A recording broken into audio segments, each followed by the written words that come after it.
Have you ever heard the story of the magic thread? If so, let me know. Anyways, welcome back to the O of Course show. And today, I actually have a story to read to you guys. And you might just be wondering. I mean, this is just weird, random on why I'm going to be reading a story, but it's actually pretty interesting. And it's about life and wanting to rush into life. It's really interesting, if I'm being honest. Um, Once like the whole premise of the story, I'll read you the whole story, and then I'm gonna read you, and then I'm basically just gonna like summarize it and just tell you, just in case if you don't know, like you can't interpret kind of what was said.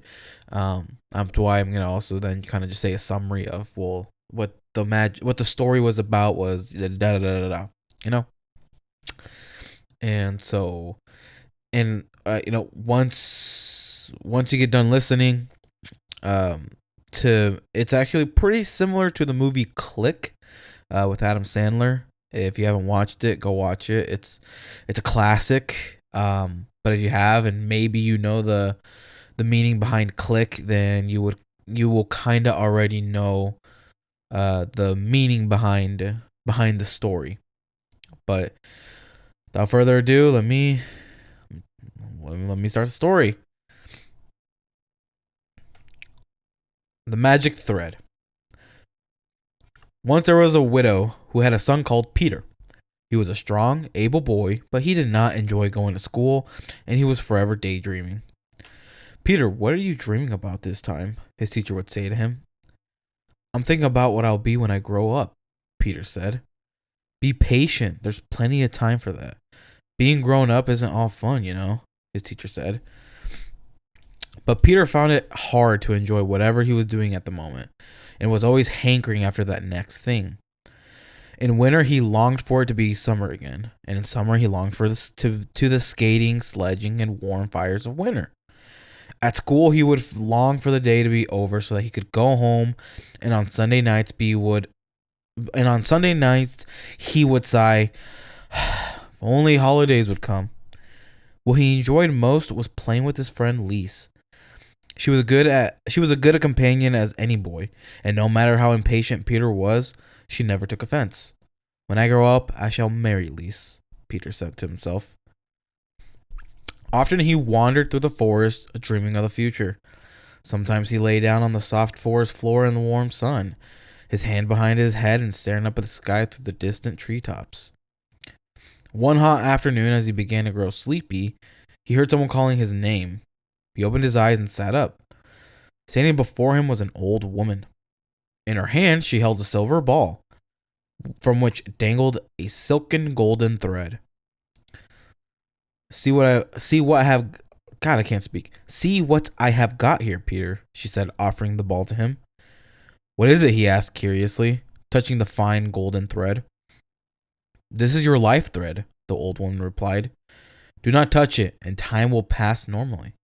But if you wish time to pass more quickly, you have only to pull the thread a little way, and an hour will pass like a second. But I warn you, once the thread has been pulled out, it cannot be pushed back in. It will disappear like a puff of smoke. The ball is for you. But if you accept my gift, you must tell no one, or on that very day you shall die. Now, say, do you want it?"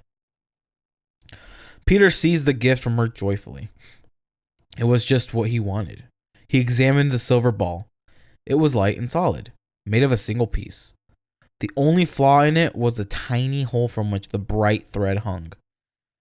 He put the ball in his pocket and ran home. There, making sure that his mother was out, he examined it again.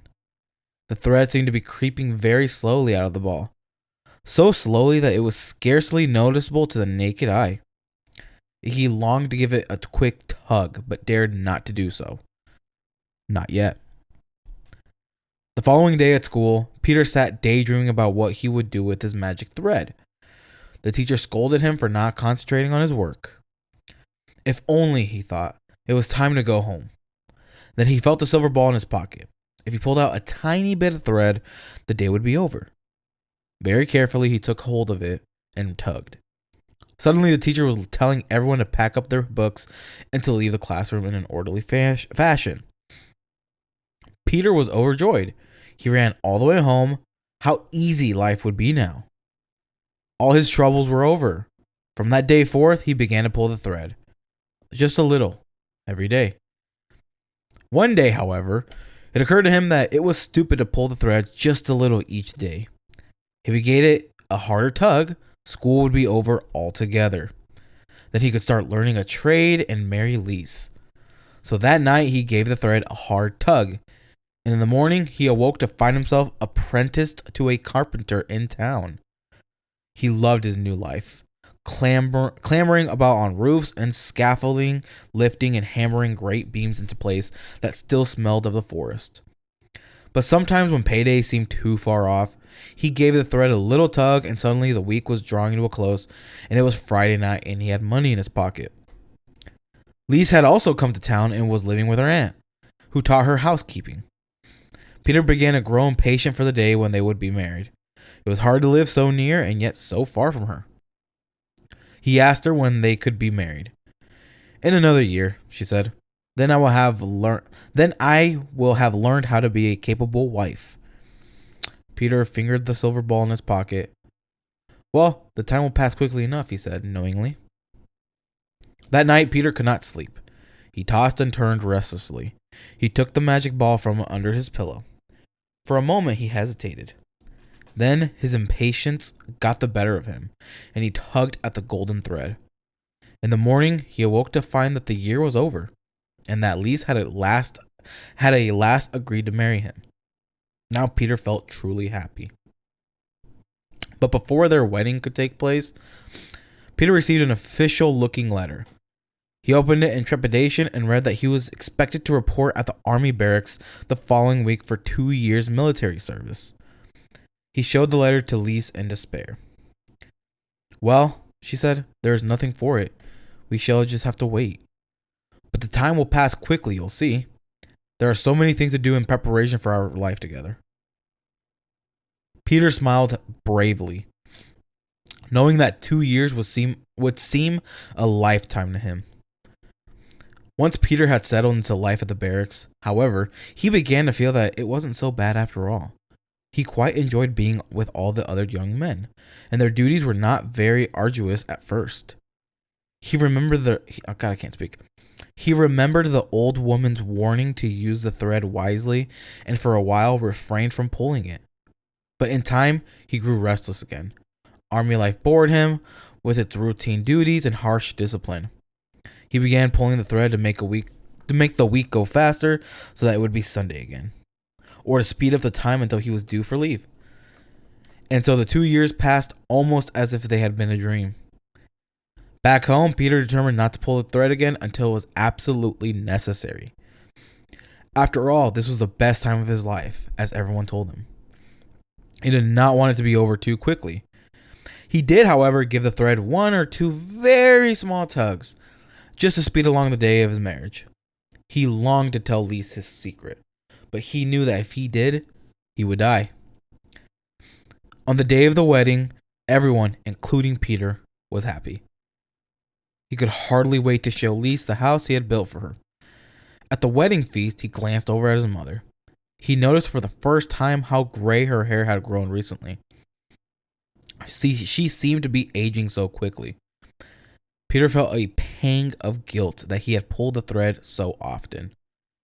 Henceforward, he would be much more sparing with it, and only use it when it was strictly necessary. A few months later, Lise announced that she was going to have a child. Peter was overjoyed and could hardly wait. When the child was born, he felt that he could never want for anything again. But when the child was ill or cried through the sleepless night, he gave the thread a little tug, just so that the baby might be well and happy again. Excuse me. Times were hard. Business was bad, and a government had to come to power that squeezed the people dry with taxes and would tolerate no opposition.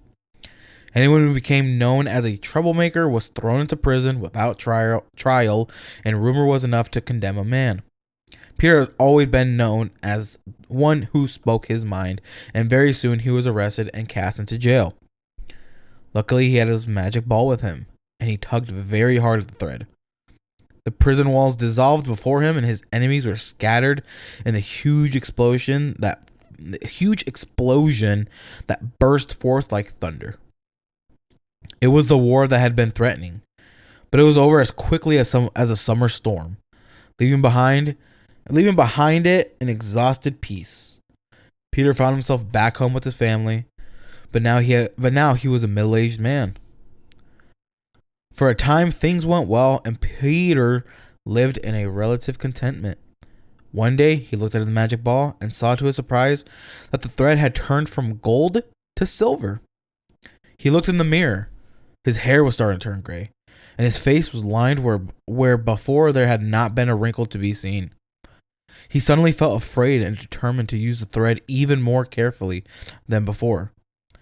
Lys bore him more children, and he seemed happy as the head of the growing household. His stately manner often made people think of him as some sort of benevolent ruler. He had an air of authority as if he held the fate of others in his hand.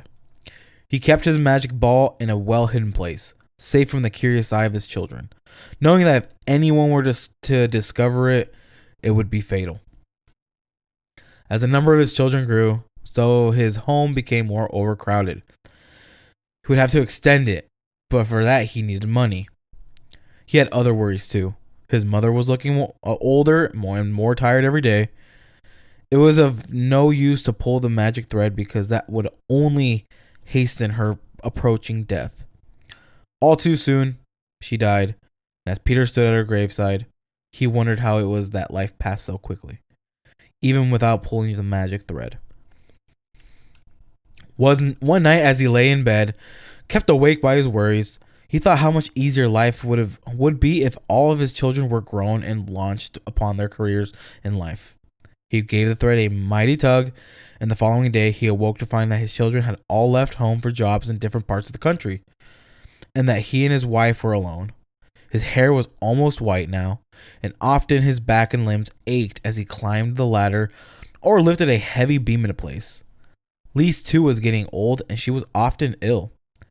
He couldn't bear to see her suffer, so that more and more he resorted to pulling at the magic thread. But as soon as one trouble was solved, another seemed to grow in his place. Perhaps life would be easier if he retired, Peter thought. Then he would no longer have to clamber about on drafty, half-completed buildings, and he could look after Lys when she was ill. The trouble was that he didn't have enough money to live on. He picked up his magic ball and looked at it. To his dismay, he saw that the thread was no longer silver, but gray and lusterless. He decided to go for a walk in the forest to think things over. It was a long time since he had been in that part of the forest. The small saplings had all grown into tall fir trees, and it was hard to find the path he had once known. Eventually, he came to a bench in a clearing. He sat down to rest and fell into a light doze. He was awoken by someone calling his name. "Peter! Peter!" He looked up and saw the old woman he had met so many years ago when she had given him the magic silver ball with its golden thread. She looked just as she had on that day, not a day older. She smiled at him. "So, Peter, have you had a good life?" she asked. "I'm not sure," Peter said. "Your magic ball is a wonderful thing. I never had to suffer or wait for anything in my life. And yet, it all has passed so quickly. I feel that I have no time to take in what has happened to me, neither the good things nor the bad. Now there is so little time left. I dare not to pull the thread again, for it will only bring me to my death. I do not think your gift has brought me luck." "How ungrateful you are," the woman said. "In what way would you have wished things to be different? Perhaps if you had given me a different ball, one where I could have pushed the thread back in as well as pulling it out. Then I could have relieved the things that went badly." The old woman laughed. You ask a great deal. Do you think that God allows us to live our lives twice over? But I can grant you one final wish, you foolish, demanding man. What is that? Peter asked. Choose, the old woman said. Peter thought hard. At length he said, I should like to live my life again as if for the first time, but without your magic ball. Then I will experience the bad things as well as the good, without cutting them short. And at least my life will not pass as swiftly and meaninglessly as a daydream. So be it, said the old woman. Give me back my ball. She stretched out her hand and Peter placed the silver ball in it. Then he sat back and closed his eyes with exhaustion. When he awoke, he was in his own bed. His youthful mother was bending over him, shaking him gently. Wake up, Peter. You will be late for school. You are sleeping like the dead.